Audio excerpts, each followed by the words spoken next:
morning, everybody. Keith Engle here for TGI Sports Talks. Are you serious? I'll be joined by my co-host, the Mad New Yorker, here in a few minutes, hopefully. Have not heard back from him this morning. Could be having more technical issues. Who knows, as he had a couple weeks ago. I do apologize. When I set the show up for preview, I set it up for 8:30, thinking it was Sunday, I guess. But we do start at 9 o'clock on Friday, so I'm sorry for anybody that I may have given the wrong time to, especially our regulars. I know Dave Gayette was in here early, and I apologize for that.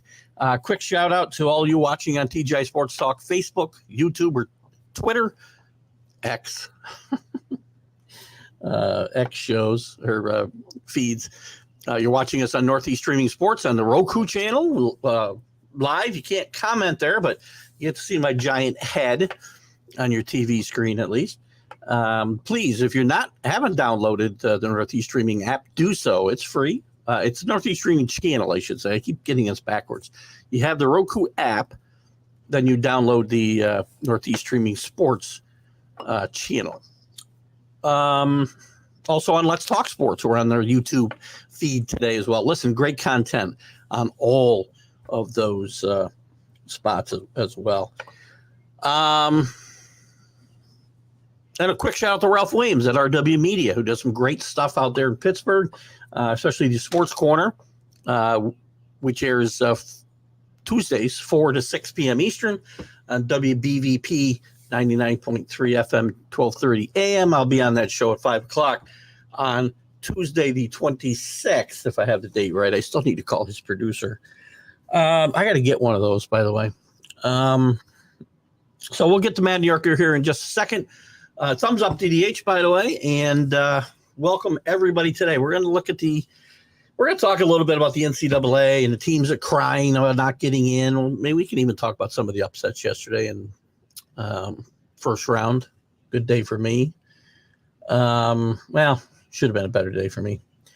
But we want to talk about the teams crying, not getting in, the fact that the NCAA and some of the overbearing power conferences want to expand the conference and also at the same time keep out some of the smaller conferences from getting automatic bids, because this tournament isn't successful enough. We need to ruin it because people watch to see Oakland beat Kentucky, by the way, in the first two rounds. Then we get down to the business of winning a national championship. It's the way it works. And also we'll talk about the NIT. It's carry over a little bit of a conversation we were having on the Sports Huddle the other night. The NIT's irrelevant. Nobody goes, and there's a lot of reasons. The portal, there's already 555 players in the portal, which opened on Monday after Selection Sunday. Plus, they don't pay you. And the CBL, the other tournament, you got to pay to get in. Anyway, let's bring in the Mad New Yorker and say good morning to him. Good morning, Carlos. Good morning, everyone. Good morning, Keith. Happy Friday. Friday, March 22nd. We're flying. We're going to get 3 inches of snow tonight. Now, I think it's going to be 10 inches of snow, and the wind chill factor is like below 10, something like that. In New York, 10 inches of snow? No, just kidding. Man, listen, it's cold enough to snow. So I'll tell you, it was cold here the last couple of days with the wind. It was awful. 30-some degrees is not good at this time of year. It was in the 20s. Jim Barringer, quick point of order regarding college basketball. Committee should go away. Rankings, wins, losses, conferences should matter. On TV deals, they got it wrong. Here's my only problem is I don't disagree, Jim, that they got it wrong, and we'll start our conversation here. Yeah, let's do that. They need more. They need more input from coaches. They need more input from people who are watching the games, and not just league commissioners who are watching their own league. But when I got 68 teams and 68 bids, if you didn't get in, you didn't get in. You didn't get in. Now, St. John's might have a gripe. Seton Hall certainly got a gripe. Providence, not as much. Who else are we talking about? Indiana State's got a big gripe, but excuse me. And the only teams, but to put them in, 4 or 5 teams that we've talked about, excuse me, to put them in, I got to take 5 teams out. Right. There's only 2 teams I would say definitely didn't belong. Virginia. One is based after watching Virginia, and probably before they got in, you could have made an argument that they belonged. Now they played horrible. And the other team is Mississippi State, who went out. They're 8-10 in their conference, where Seton Hall's 13-7. I'm all for that. But if you just can't get in a field of 68, now the committee makes mistakes, but don't gripe, And you want to hear my idea? Are you ready, Keith? Yeah, go ahead. Start sipping your coffee. It's going to take about 50 minutes. No, I'm just kidding. Let me pick one more quick point before I change our take Jim's comment off of here. Also, those teams go to the NIT to prove a point. You can't compare it with FSU because, number one, FSU is the fourth best team in the country, not the 69th and 70th best, Jim. And they were getting paid to go to those bowl games. They were getting paid. $4,000 a round is what the NIT games get. That's like zero. So let's not. That's basically traveling money for 12 players. Right. That's what they give you. So there's a little bit of money. There should be more money because the ESPN and between ESPN and the universities, the TV contracts and the conferences, they actually make a lot more money. They just don't distribute it correctly. So I feel like this: if the NIT's been a mess since they expanded the tournament, so they need to just stop expanding the tournament. And what they should do is, because you got to use everything to your advantage, and this would actually probably make the coaches and the players happy, is go ahead and use the NIT, formulate a tournament where you're gonna, as a player, and you're worried about moving on, you could go over there to this tournament and still be able to have coaches and scouting see you. Like, so make the NIT stronger and flip and give the money to, make it 60-40 and just stop being stingy with the money. Like, there's no sense why there couldn't be two tournaments.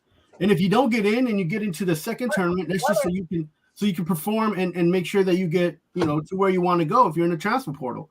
Like, if that's what, because students who aren't getting any playing time in the power and the big conferences, that will be their opportunity to showcase what they can do in a tournament like the NIT, if they didn't make the NIT so ridiculous the way it is now. So nobody wanted to go before the transfer portal. The portal is now giving the coaches the ability to have an excuse not to go because I don't have enough players. I got to concentrate on getting players in the portal because it opened up the Monday after Selection Sunday, and by Tuesday, 555 players were in. Right. So have the two tournaments concurring, because most of the time, the people who watch, the eyes on the tournaments are the people who are alumni. That's the huge demographic that's of college basketball. In the NIT, I would argue there's nobody except gamblers and alumni watching. Right. So take advantage of the gamblers and take advantage of that situation and flip it. Flip the tournament the way it should be. If you didn't get into the NIT, then you play in a playoff style, a one round robin game at the NIT, and you get the opportunity as a number 3 team in your conference, or as a number 2 team in your small mid-level conferences to get in mid-sized. So you play a round, and your name's already in the transfer portal, so somebody can see you play. And it's in the school and the universities can use that as a situation for the players to get scouted. But this make it all a system. Just instead of being exclusive, make it inclusive. Well, it is inclusive. It's just, but it's not set up for the tournament. Is not set up for success because the NCAA has been in charge of that tournament since the beginning, anyways. They just use it as a form to make money on the back end. I think the NIT has their own committee. I don't think the NCAA runs the NIT. Yeah, the NCAA runs the NIT. Are you sure about that? You continue talking while I check this out. Yeah. So I would. If you're gonna have a transfer portal, if you're gonna have coaches quitting, use that window between the Selection Sunday and adding your name to the portal, and go ahead and run the 2 concurrent tournaments, and then you'll be okay. And make one a one game round off, just like the 64. Instead of having the Final Four, just have the 2. You're right. The NCAA did buy out the NIT in 2005, so they do govern that. So my mistake. Previously, when the NIT still had some relevance, the NIT ran their own deal. They did. And in fact, a lot of universities were upset and tried harder to get into the 64 championship tournament because the NIT wasn't allowing them to get in when they were in second or third place and had over 500 as a record. Well, again, until there's money involved, why are any of these schools going to commit? Why would it cost them money? And by the way, we're pretending these guys are student athletes, more time away from the classroom, but I guess that's irrelevant. Well, they're in spring break, so it's usually the same time as spring break. So fair enough. They're on spring break for like 6 weeks, though, while these conference tournaments and the NCAA and the NIT are going on. But I mean, to me, the NIT died pretty much after the NCAA went above 32 teams. At 32, they were still fairly relevant. This is in the 80s, still fairly relevant. Nobody was ever going to turn the NCAA down for the NIT ever. Happened in the 70s. Al McGuire said no. He had an undefeated Marquette team, number one, ranked. Said no to the NCAA tournament, went to the NIT. That would never happen in a million years now. Yeah, and it shouldn't, and it probably wouldn't, and it shouldn't. But if you're the NCAA and you control everything, just make it work to your advantage. Make the coaches happy. Pay them until the end of every tournament, depending on which tournament you're on. Tell the school that they have to pay those coaches, and then the university students use this time to make sure that you can get into a school by showcasing the talents that you have that you couldn't showcase or didn't have the time to showcase because you didn't, for whatever reason, you're going to transfer to school. Jim talks about the kids, but don't sit it out. Well, again, if you could lose. I mean, you don't have 80-man rosters in basketball. You've got there's a team playing the NCAA tournament now. I can't remember who it is, with 7 guys basically. Yeah, they got anywhere between 15 to 27, depending on the. Not 27 guys on those benches, but again, well, they usually carry a couple guys. It just depends on the team and how much money they have. I mean, you lose 3 or 4 guys in a transfer portal the day after, and they don't want to play in the NIT. Shame on the players. What is the team supposed to do? They can't go and be representative, especially when there's no incentive except for other kids to get a chance to play, as you said, which, again, there's some merit to that. But, again, there's no – pay these guys something. There's got to be some money somewhere.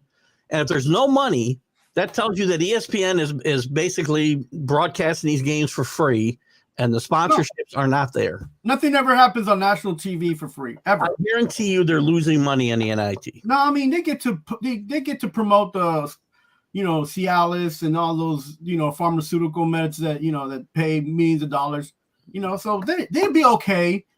They'll be all right. Don't worry about the TV, media people. You're a university. You have to worry about your team, your school, being represented and getting as much money as possible for that actual school year for the next school years to come. Because you're not paying the universities aren't paying the coaches for like the next season. They're paying them for that season. They're paying them. They're getting ready to look if there's a coach moving on. They're looking to get money to pay a new coach if that's the situation, depending on the schools.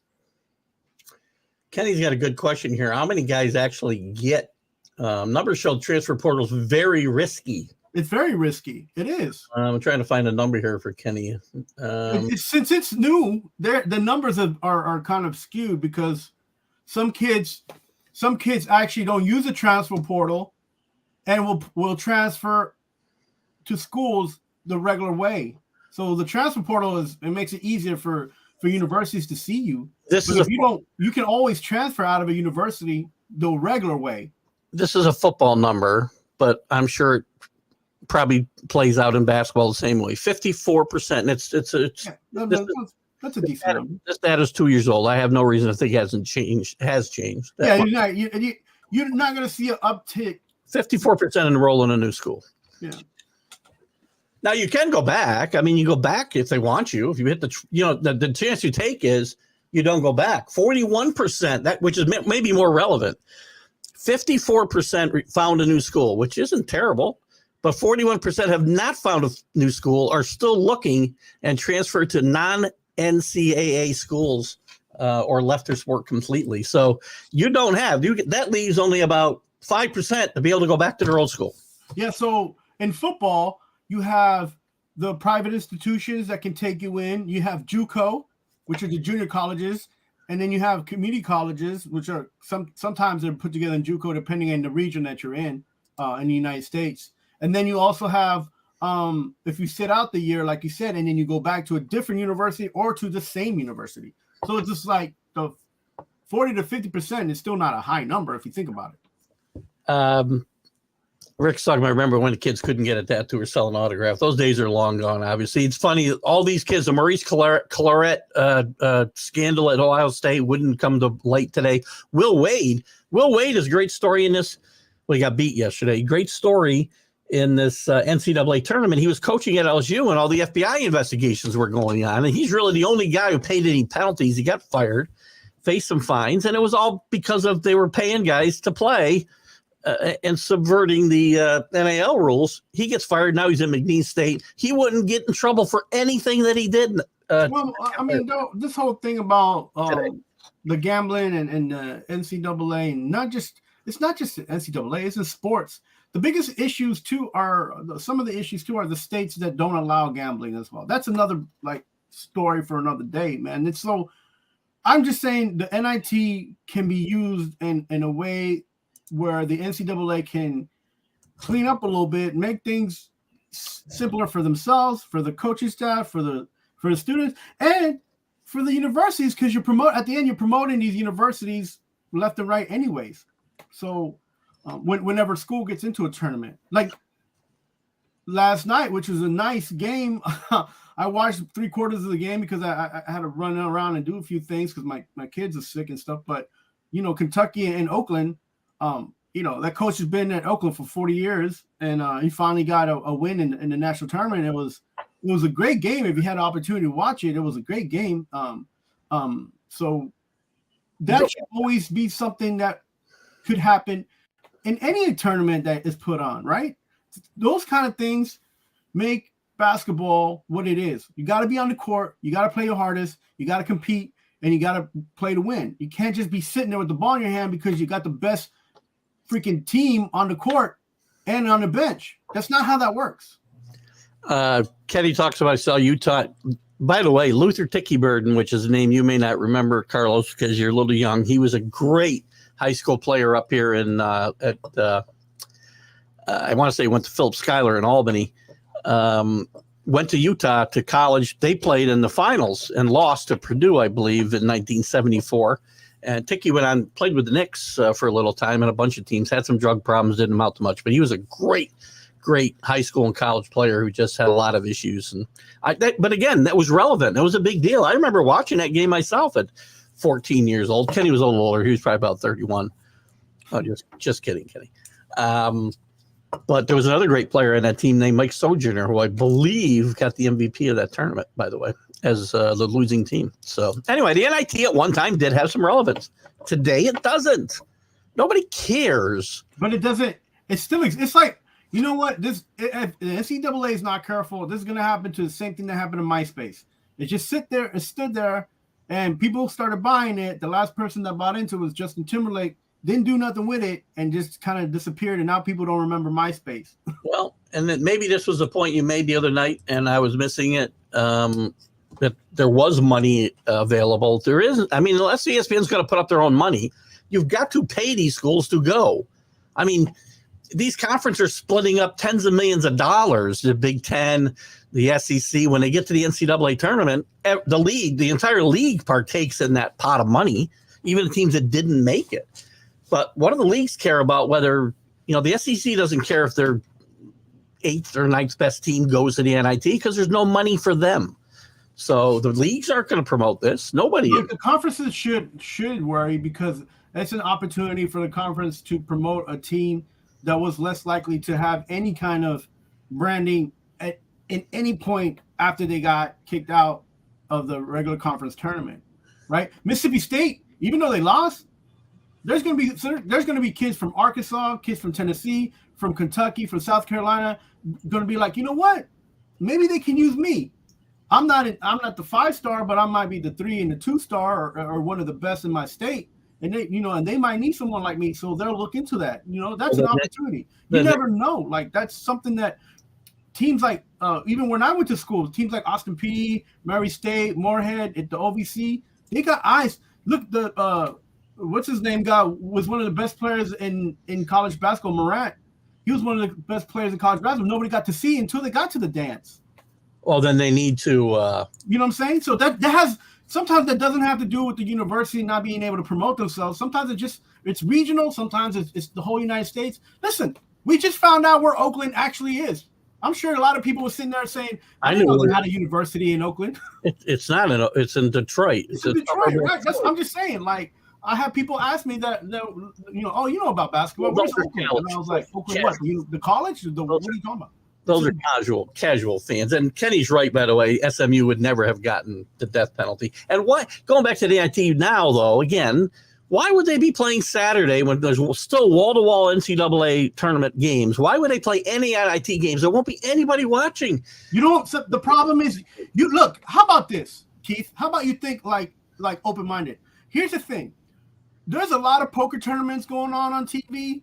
You don't think people are watching, but that's what you think. There's a sucker for every channel on that channel lineup that you have, and they're gonna watch whether you think that show is relevant or not. Why? How am I gonna watch it when I'm watching something else, though? You got people channel surf all day long. That has not. You don't have to worry about that. Multiple TV set up, and they'll be on TV. They'll be on multiple NCAA tournament games. Just like us, we don't think people are watching on Roku, but eventually there's somebody somewhere watching us. Jim Graziano, welcome to the show. Jim's a new follower, I know, and played basketball at University of South Carolina. And I'm sorry about your Gamecocks losing yesterday. Tough loss to. I actually took the team they played. Sorry about that, Jim. The SEC is just. I'm trying to remember who they played. Yeah, they haven't had a good tournament so far. But football, that's why.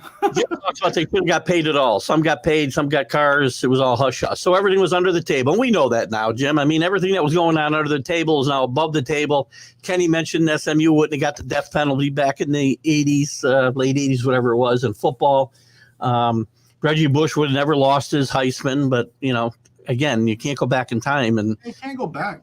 If it was illegal, like I keep saying, if I got a speeding ticket for going 40 and a 30 5 years ago, and then they make the speed limit 55 there, I can't go back and say, give me back. I can, but I'm not going to get it. But we welcome Jim to the show, and we like his. Jim, I'd like to get you on the Wednesday college sports huddle one night if you're amenable to it. Talk about some of your times at South Carolina. Talk about the game today. Love to do that. Jim was a really good player for his years. He played for Frank McGuire at South Carolina. Big name in New York City, Frank McGuire in basketball. Yeah, from McGuire. It should be played before the NCAA. You can't play before the NCAA. You don't know who's going to the NCAA. That thing, the problem too is that you get the conference champions. You gotta play conference. So here's the thing, and we'll switch off the NIT again, back to the NCAA. And the potential of expanding to 72, 76, 96. They want more bids because they want to push out the little guy. It's funny. They know they can't do it the way it is. And this tournament, by the way, this tournament would not be as popular as it is. If the little guys didn't have a chance. Without the little guys like Duquesne and like Oakland, like Samford almost beat Kansas last night. St. Pete's last year. St. Pete's a couple years ago went to the Elite Eight. Those teams get pushed out of this tournament. This tournament will not be the same, and it won't have the casual fan that it has today because that's what they want to see. Yeah, I mean, what's also intriguing, too, is the fact that, it's gotten very popular even amongst people who don't watch college basketball.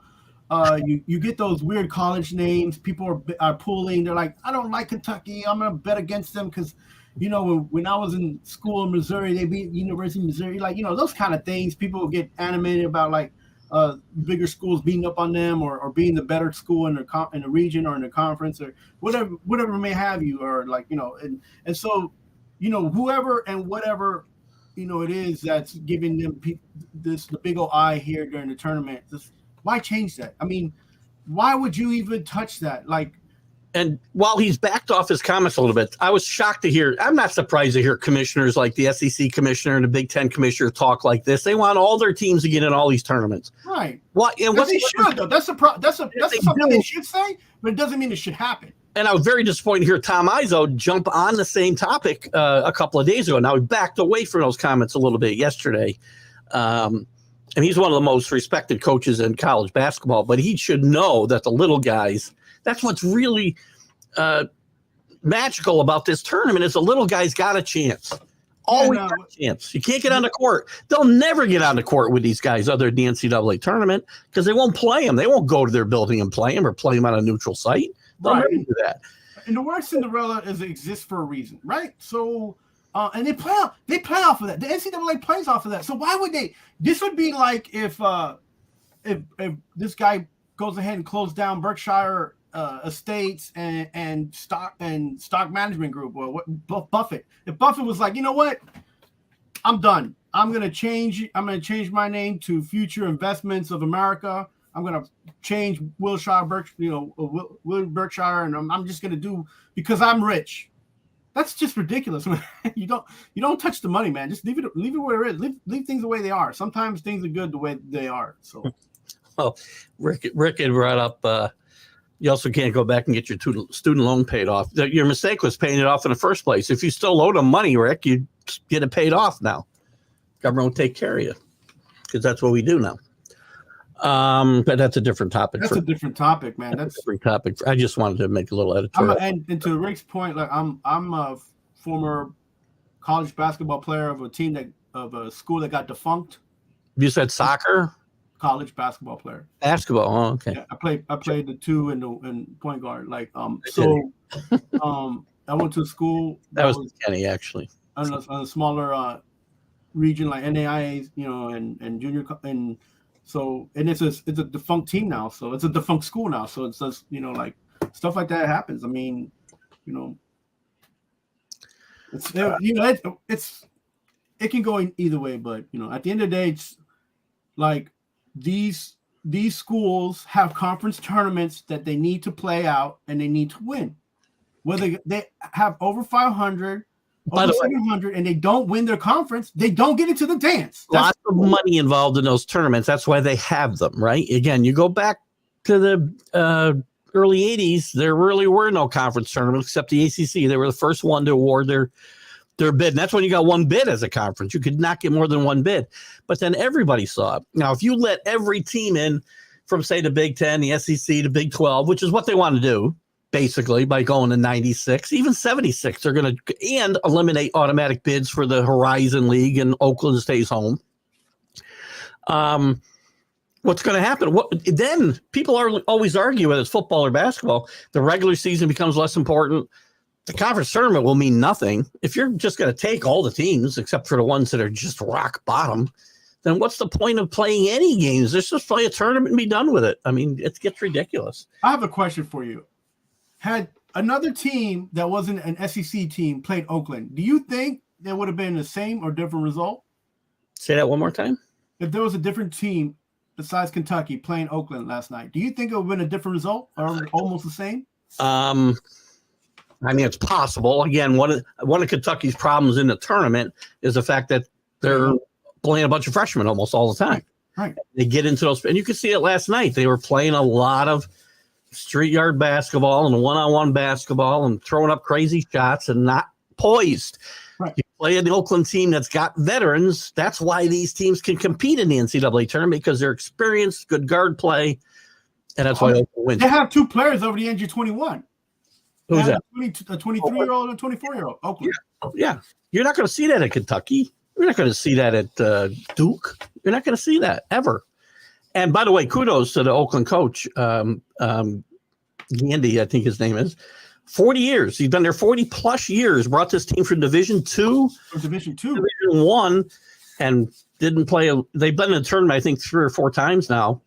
Have beaten 15 power conference teams, but not ever on this type of stage. Right. So kudos to him for staying there when I'm sure he'd had offers to leave. And I think we need to give credit to these students, even if they had a couple guys over the age of 21. You have to give credit to credit's due. These kids played to not lose. They played to stay in the game. Agreed. And that was taken to another level to the team full of freshmen in Kentucky that couldn't handle it. You're right, Keith. They were under a lot of pressure. They didn't realize and they didn't understand what they could do because they lacked experience. And you have to give credit to the team that played, as well as the coach tried to keep them focused. That coach was in their face. That coach made sure that they were focused, played defense, and that they went ahead and just went and scored enough points to stay in the game, not to beat Kentucky. That was never the point. The point was to stay in the game. The dynamic's so much different, too, because Kentucky loses the season's loss, complete loss. It's a disaster. Nothing good is going to be said about this team. For Oakland, winning this game, that's their NCAA championship right there. Now, they may go and win another game, or they may not, but it really doesn't matter at this point. Now you're playing with house money. Same way with St. Peter's 3 years ago. Shasheen Holloway cashed it in for a much better job at Seton Hall, which he did a great job at this year. Right. Anyway, to Chris's point, coaching is a lot different these days with kids. It's a faster thinking age. Because the game is different. They want everything right now. That's part of the I don't know if it's faster thinking or immediate gratification, and maybe it's the same thing. I don't know. Probably a little bit of both. Listen, I mean, for those people who say John Calipari stinks, you got to be out of your freaking mind because there wasn't anything he could do to make sure this team was going to do more than what they did. You understand, the kids on the court made the mistakes, not John Calipari. John Calipari's mistake is recruiting the way he recruits. The one and done thing doesn't work anymore. It worked for a while. It doesn't work. But here's a problem, Keith. Like you can recruit those kids that say one and done, and they might stay. Or you can recruit guys that say they're going to stay, and they might go. Yeah, but if you stay, he's bringing in guys better than you to play next year. So the one and done thing still is his goal, and it doesn't work. I think he's just an example of trying to beat the system, but the system just beat him. Well, you got this transfer portal, and he got a few players that were older on the Kentucky team. He didn't get enough. That changed the one and done thing a lot. He didn't. He had a few guys on the team that were older. He just didn't have 4 guys. He had 3 guys. You are right, though, Chris. Unfortunately, you can't go kick over tables and throw phones around anymore. But you should be able to yell at a player and him not go cry and sulk and say, I'm leaving. Kids are not tough today. I'm sorry. Let's get to some more comments. The guy in prison for a joint would like to go back. I don't know. Okay, well, here's the thing about these rules and these laws, and we all know this. We can't just say things like that. You got to take responsibility and own up to the consequences if you're not following the rules to the day, to the T, and living your best life. If you're going to break rules at the moment that the rules are what they are, then yeah, you're going to have to pay the consequence. And if you're not following the rules and you're breaking the rules and you don't get caught, there's not any or little consequence for you anyways. Like, if you're just staying at home drinking alcohol under the age of 21, who's going to catch you? But if you're in a bar with other people who are over the age of 21, you drinking at the age of 18, you go out and you get caught, what it is like and inebriated, what's going to happen? You're going to get, you're going to have to deal with the consequences. Yeah. And Dustin Rees, I hope I'm saying your name right, Rees, welcome to the show. I believe might be a new viewer, a new commenter at the very least. So welcome to the show. Talks about how he's so done with conference tournaments. He thinks they're a joke. They're rewarding a team for getting hot. And you had five bid thieves this year, which is a lot. I mean, but he's talking about the conference. He's not like. No, I know that. I know what he's talking about.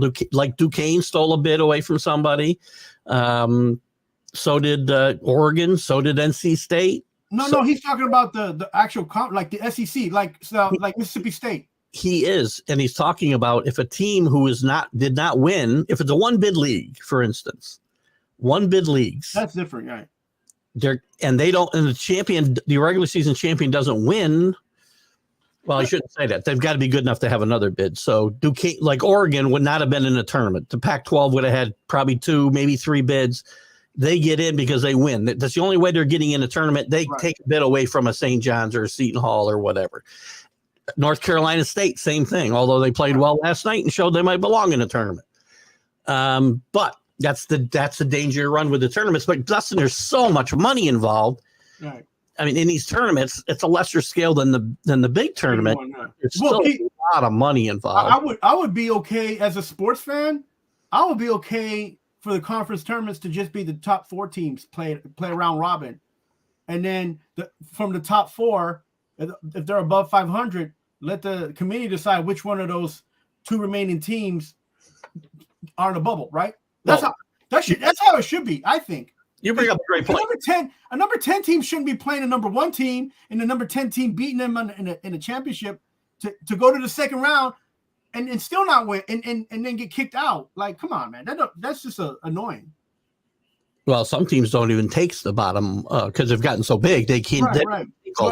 But it should only be the top 4 playing for the conference championship. I feel like that would be a better watch. And by the way, I also don't want you mentioned teams at 500. Stop giving teams that can't even finish 500 in their conference at large bids to the tournament. Mississippi State showed yesterday why you shouldn't be doing that. So you can't finish 500 in your conference. You shouldn't even get consideration. Dustin talks about getting rid of the automatic bid for the tournaments and making the regular season champion. I agree. There's a body of work, and you do reward an entire 4 or 5 months of play and work. Right. That you've earned your way into the tournament. But again, ACC opened this door back in the probably late 60s, early 70s, where they were the first one to play a conference tournament and give the automatic bid to them. Yeah, Keith, and it's going to be a challenge now that these conferences are becoming mega conferences as well. Like you said, because now also what happens is the SEC, for instance, they're going to have more teams playing a conference champion, and because you're in a conference and you could just play a number 1 team if you're an 8 seed or a 9 seed in your own conference. But here's the difference. Usually in the big conferences, right? If the tournament winner is, I don't know, let's just say, NC State. Mm-hmm. Yes, the ACC didn't lose a bid because North Carolina State won that tournament. They didn't lose any bids. Right. Somebody else in another conference was affected. If a 1 bid conference like the Missouri Valley Conference, Drake wins the tournament. Drake's a really good team. Should have won last night, but that's a different story. They're a really good team. They had a really good regular season, but finished second to an Indiana State team that had a remarkable season. 1 loss in conference, I believe. Yeah, the Indiana State team. State gets left home. Now, that one immediately affects their own conference, right? Right. I thought to myself, well, if we want to expand the tournament, I would say the regular season and the postseason champion get in. But if you do that, you'll have teams manipulating the bids too. So, if I had a regular season champion, I'd never let them win my tournament. That way I get 2 bids and I make more money for my schools. Yeah, I mean, listen, there's so the amount of change going on in college sports, which the NCAA is doing a poor job of trying to take hold of the situation and manipulate it. I wouldn't say manipulate it, but trying to customize it to work for all the universities. It's on them. They're messing up so bad it's not even funny, and it's terrible because of the repercussions that the student athletes they're dealing with. The whole COVID thing, you get an extra year. That's it. This is the end. It ends today. How many extra years? There's a kid going to play for Miami football next year. Is in his 9th season. This, again, they have to change the eligibility rules. They have to change the red shirting with the eligibility and non-eligibility, the transfer eligibility. All these things. NCAA, get your head out of your butts and fix the stuff so these students and these universities and these coaches can help the situation in the sport itself. Of any given sport, we can't just say one sport because there's a lot of sports that are affected by this, not just college basketball and football. There's a lot of sports that people play, and we mentioned Title IX during the show on Wednesday. Those players are affected. There's a lot of trickle down effect. There's effects that we don't even know about. Not doing what they're supposed to be doing. We don't even know about some of the effect this is going to have down the line on some of the non-revenue generating sports. There's not even going to be any of them. And to this, I say, if you can't handle all the 4 major divisions and the universities, just break it down, right? Because you're only giving money to the power conferences anyways. Yeah. Right. So maybe there should be NCAA and then NCAA. Well, that's what you're going to see. Well, actually, it won't be NCAA because when the the Big Ten and the SEC break off to be by themselves, again, which they've threatened already to do to basketball. That's why they're talking about expanding and giving them more bids. Same thing in football. They're trying to hold them hostage, make it go to 14, but you give us 3 automatic bids. I mean, come on. You know what and not there's another ruling governance of sports in NAIA, which have a lot of different rules as well. If you're a big conference team, just take over that league and fix it and make it work to your advantage. I have to create something new. Let's get the courts out of college sports. That'll help for one thing. And Dustin, to this point, one and done, to me, you're right, has ruled in college basketball. I can remember following teams. When I was a kid, I became a Marquette fan because Al McGuire. I loved watching him. Saw him one day on a Saturday afternoon, just fell in love with that team. And I knew everybody on that team because they were there 4 years through. Well, they always play as freshmen, but 3 years, you got to recognize guys. You knew the teams and you knew the kids that were coming in. I don't know half the players. I go out there and before the tournament and I got to figure out who half these guys are. Yeah, and most of them are transfer students now. You can't make them stay 3 years because they'll go to court and get a ruling that says you can't inhibit my ability to earn a living. This is what, it's ridiculous. The courts need to stay out of sports. I believe the champion league in term of leagues and not tournaments should get the nod to the tournament. Another one agreeing with what Dustin said a minute ago. I think we're talking about Calipari. He's changed his coaching has changed because the game changed to street ball instead of learning the true game.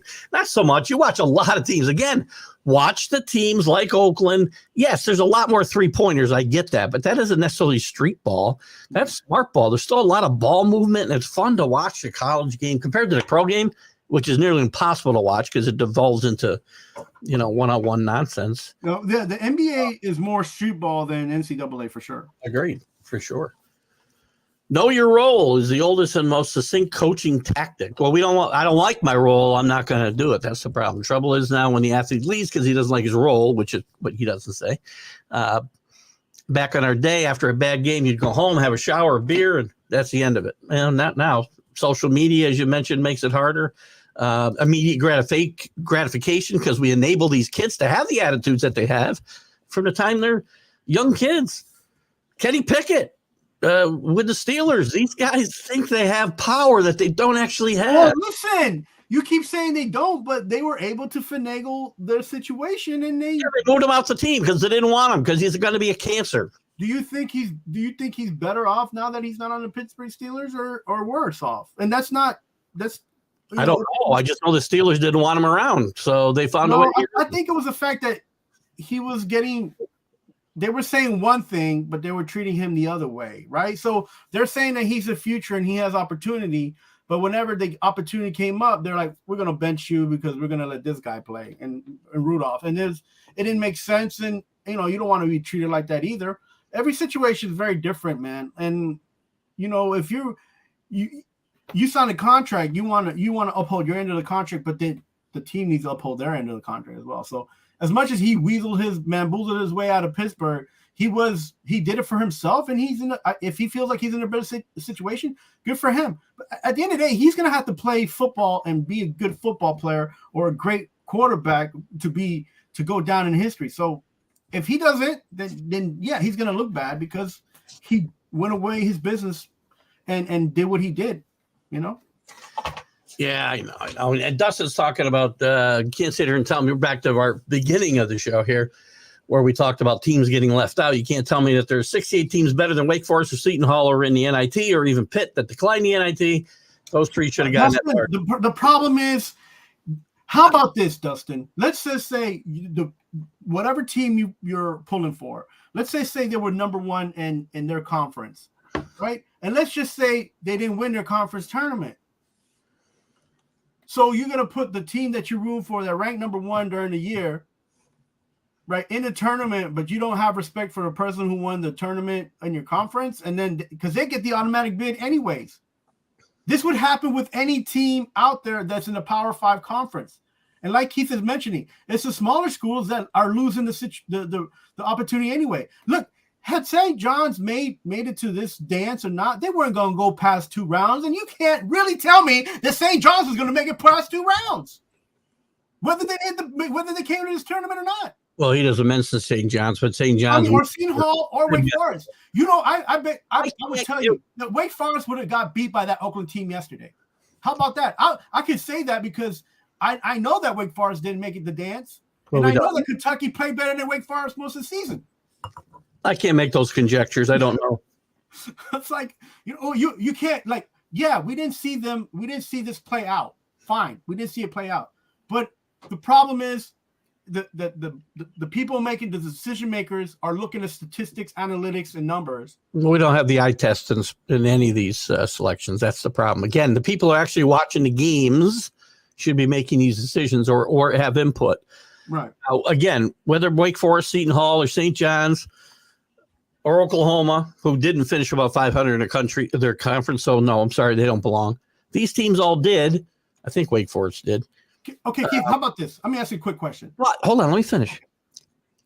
I can't get excited, Dustin. I'm sorry that 68 teams got chosen and these didn't. If you can't find a way, if you find yourself on the bubble of a 68 team tournament, then you've done something wrong during the regular season. You can't find yourself on the bubble here, or you're going to get screwed, and that's been seen.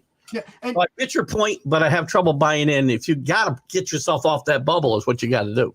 And we'll finish it with this. From the 4 teams you mentioned, or even 5 or 6 or whatever, who were on the bubble and didn't make the tournament, how many of those 6 do you think would have beat Oakland last night the way Oakland played? I don't know. It's hard. I can't. Again, you're asking for conjecture, and I can't. I'm not. I don't have a. Well, I would feel confident saying that maybe 2 of those teams would have beat Oakland. Maybe 2. I got to believe a Shasheen Holloway coach Seton Hall team, which isn't loaded with freshmen, probably the way John Calipari's did, arguably would have played a better game and beaten Oakland. And I would put him definitely. I would put him one of the 2. From the way the Seton Hall played this year, you're right. From what was given for what the kids have played, for the athletes have played in their conference. Yeah, but I'm not. They didn't make it. They're not in, and that's okay. It happens. It's the way it is. Yeah, I'm surprised Seton Hall went to the NIT as well. We'll see. Kenny, I think still talking about Calipari. And if you are, he's on his 8th season. He's like his 15th season. He's going to make more than the beginning pros, and he's going to make more than. I'm not sure what we're talking about there. I guess salary wise, he's going to be making more salary wise than the pros.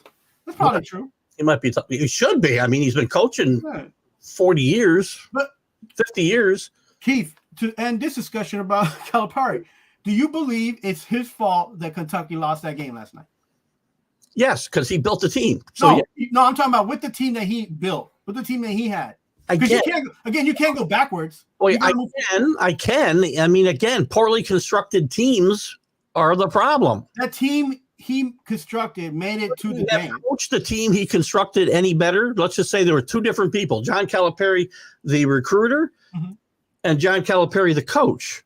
Right? Yeah. Could John Calipari, the coach, have coached those kids to a victory last night? Not the way they were playing, because they weren't listening to him. Thank you. Yes. But he recruited the kids who didn't listen to the coach. So. I guess my argument is that my point is that Oakland played to win, and Kentucky showed up to play. Listen, I do not think John Calipari's a bad coach. There's a lot of people. I don't think he's a bad coach either. They think he's a great recruiter and can't coach. Well, guess what? You don't win as much as John Calipari if you don't. Thank you. Coach. That's a good point. I hate being on the same side as you, which I have.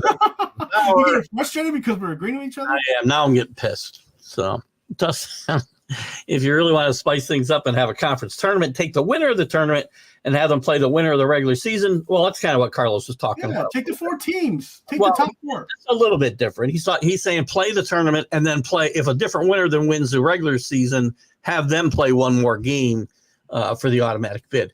Not a bad idea, actually. I mean, it's not a bad idea, but the problem is you're extending the season more than it should be. You sound like a Duke fan, Dustin. I'm just kidding. I like Dukies. Just kidding. And the best of Coach K teams were the ones that had players staying 3 years. I agree. That's mostly a true fact. Yes. He tried to go with what the model was when Calipari started doing the one and dones, and other teams were doing the same thing and having success. He tried to do it, right. and it didn't work out. Except no, for he didn't. It's not that he didn't. It's not that he tried. It wasn't that the fact of trying. It was the fact that the students, the athletes, were like the ones that were pushing them to like go either to pick them on the team or to not pick them from the team. And Coach K was like done with that. He was like, I want you to play for my team, because he's a person like that. He's like, I want you to play for my team. I want you to do what you need to do to play basketball, and this is what you need to do to get to the NBA. Yeah, whatever you say, though, when he had to go to this model of kitchen kids, he knew we were going to be there 1 year. One foot out the door. I guarantee he was holding his nose the whole time.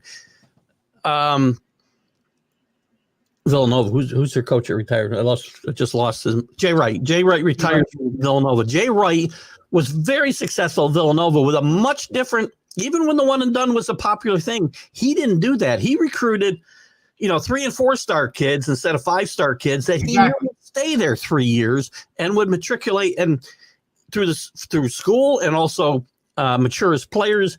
And that's why he won 2 national championships in 5 years too, by the way. And to that point, most of those kids were 2 stars and lower. They were great kids in their region, regionally. So that's where he. And to go back to Chris, those kids will come and play and know their role. To go back to Chris F. Graves' comment earlier about know your role. Know your role. Those kids recruit a bunch of 5-star athletes and say know your role, because their role has always been I'm the man. Right. That's correct. Right. You're not going to change that mentality when you go. When you recruit coachable kids, you can do different things. I think Rick, to Kenneth Pickett's point, I think he's happy that he didn't have to move and he stayed where he was has been regionally since even after high school, right? Like, I think one of the things was that he didn't want more change, and even if he had to go on another team, he stayed in the same area and he's comfortable. Like, sometimes people can choose to be comfortable for their own mental and emotional sake, for today's sake speaking. Okay. I know sometimes it sounds like a bunch of mumbo jumbo, Keith, coming out of my mouth, but in today's day, for their emotional and mental mind and status, maybe this is a move that Kenny Pickett it was okay to make in this time.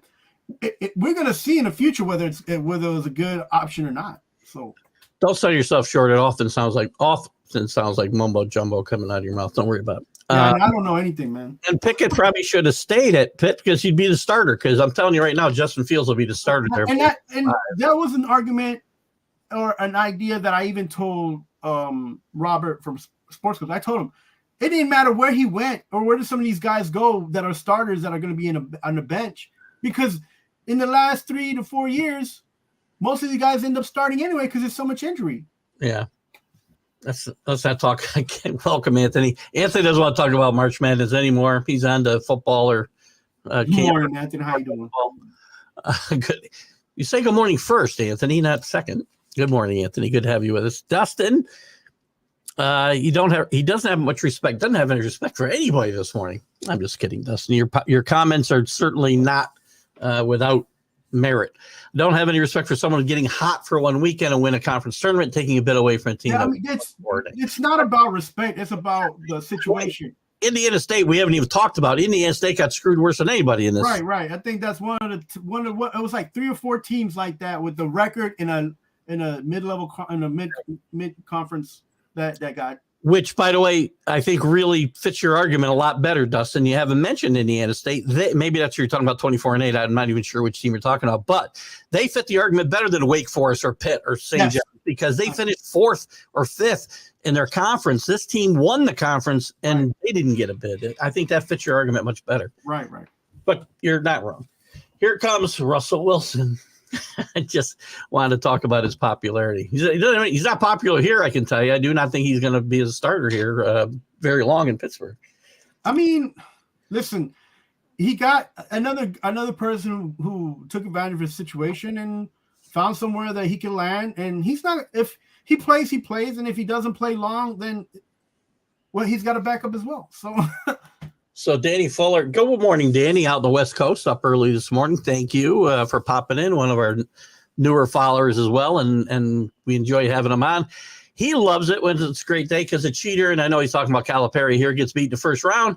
He puts 2 programs on probation and goes to Kentucky by John, overrated coach. Maybe this is the way that the world's trying to right the rights. Maybe he's right. But at the end of the day, it wasn't John Calipari on the court making those mistakes. He can only do so much. And that's to where my argument is about him not – people saying that he's not a good coach. I believe that's not fair to say. Did he put this team together? Yes, he did. Did he win with this team? No, he did not. So, but at the end of the day, he's still a good coach, and people are still going to want to go into his program in Kentucky, believe it or not. Let me power through the rest of these comments because I don't want to leave anybody out. Wake Forest, Seton Hall, Pitt all won at least 23 games. I know not 24. Again, I think Indiana State is a better argument there. Yeah, I think so. I think you're right, Keith. And if you don't think so, they didn't have the opportunity to prove it. Right. So, and Kenny, I agree. We talked about the Miami kid who's got his 9th season of eligibility down there. I believe he's a tight end. That'll really help probably Miami get to 7 wins this year, so that'd be great. Danny's with you. Fault they lost. Danny. That's a win. It is what it is. And I don't want to rehash the whole thing, but I said they lost because of Calipari because he's the one who put this team together. Calipari, the coach, was at a disadvantage because of Calipari, the recruiter. Calipari's 100% at fault for that loss last night. Make some defensive adjustments. Here's the problem: these kids don't listen. Because you're playing a bunch of freshmen, as we talked about before, 5-star freshmen who are used to being a man. All they want to do is go out there and play offense, and they don't play hard on defense enough. They don't listen to their coaches. And again, I'm really not trying to defend Calipari a lot here because he's not my favorite guy either, but I do think he takes some unwarranted heat. But that's not to say these are the same kids that are graduating from university or moving on from the university to the NBA and not listening to their coaches either. Right. And I could give you one of the teams right now that the players rarely listen to their coach in the last 3 seasons, and that'd be the 76ers. Well, nobody listens to their coach in the NBA, so.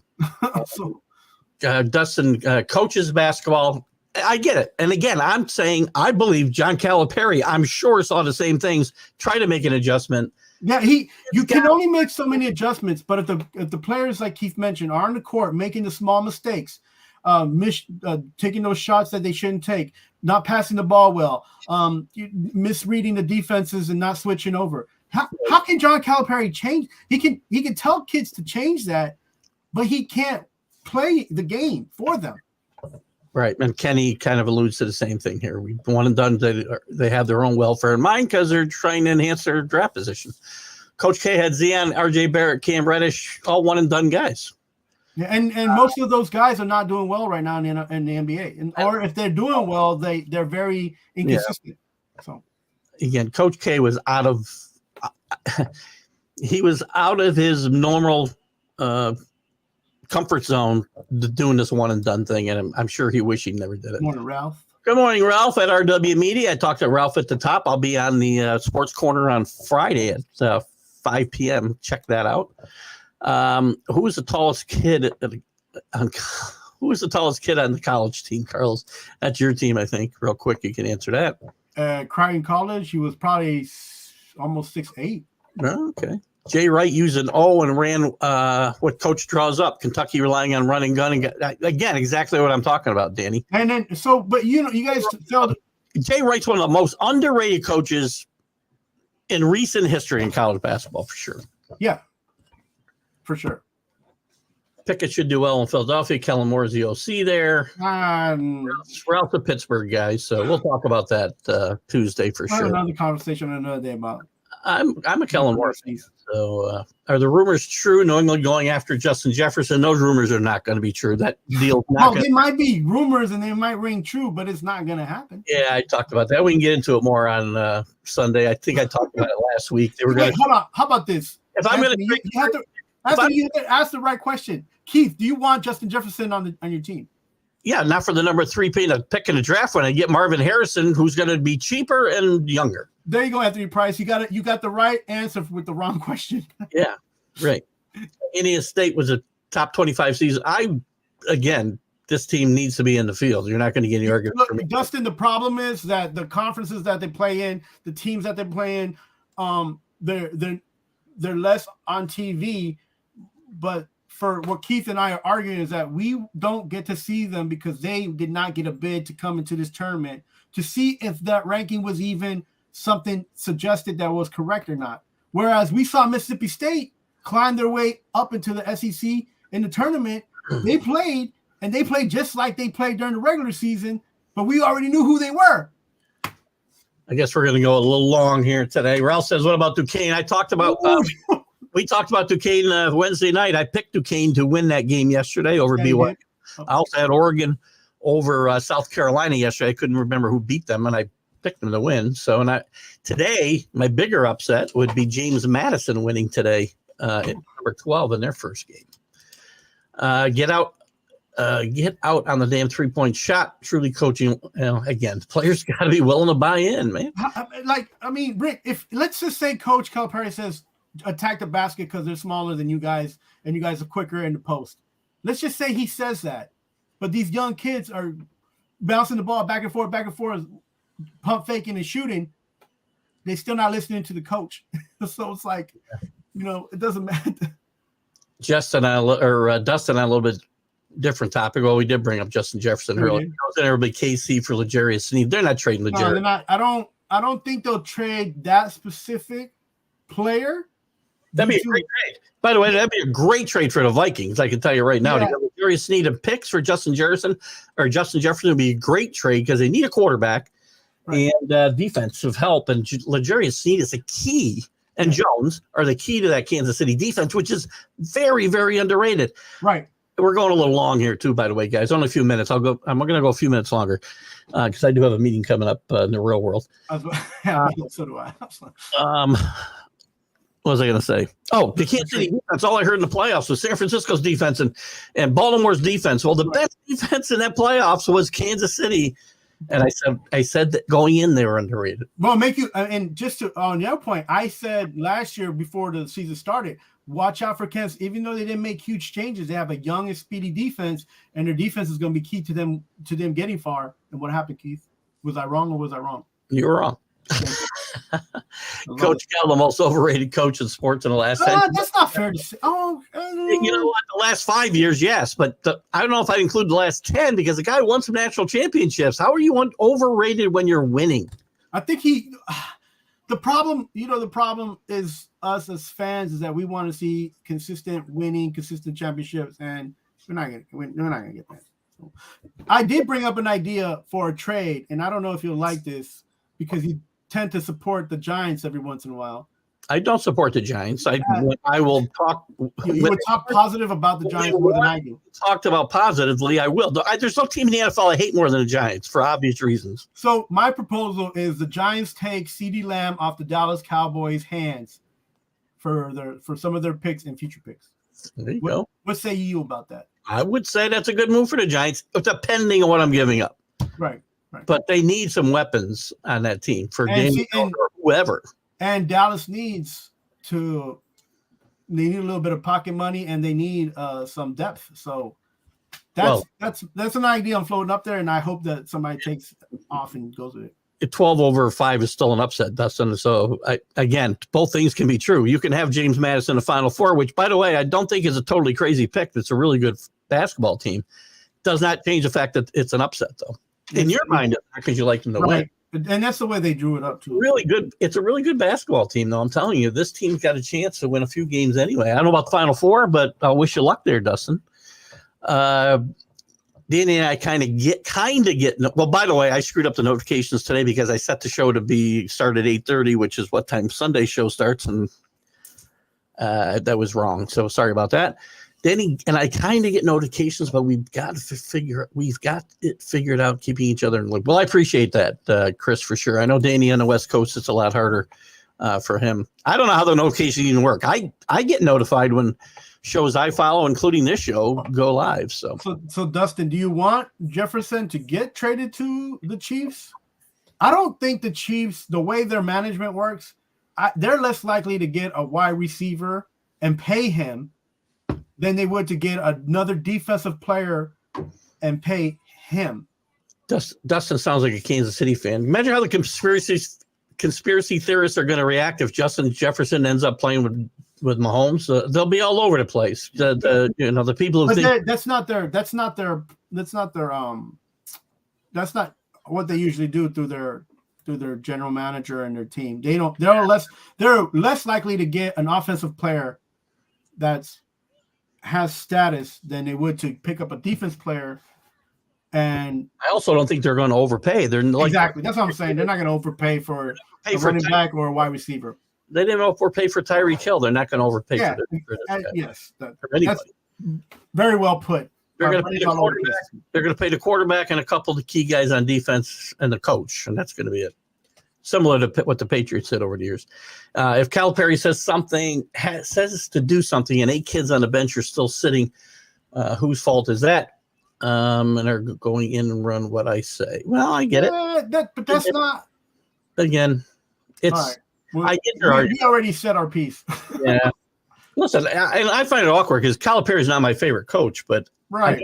I got to call it like I see it. I mean, I can't say it's a complete doofus. I mean, I feel like what we saw Kentucky play compared to what maybe they wanted to run are 2 different things anyway. So I feel you're right because they were not listening to Calipari. I still say that. But again, you can make an argument. If you're the coach, you make them listen, you put 5 other guys in. So I get it. You're going to lose either way, probably. Anyway, guys, we got to wrap it up. Got a great hour. You guys have been very, very good. Thank you, Dustin, for following. If you aren't following the show, please do so. And join us Sunday at 8:30 Eastern Time with the Sunday Stream of Consciousness. And we'll be back next week with this show at 9 a.m. I'll try to put the right time up on the reminder. And you guys have a great weekend. Enjoy the rest of March Madness. You won't have to see John Calipari anymore. Yes. Have a great weekend, guys. Have fun with the madness. Bye-bye. Oops, what did I do here? Wow, good job, Keith.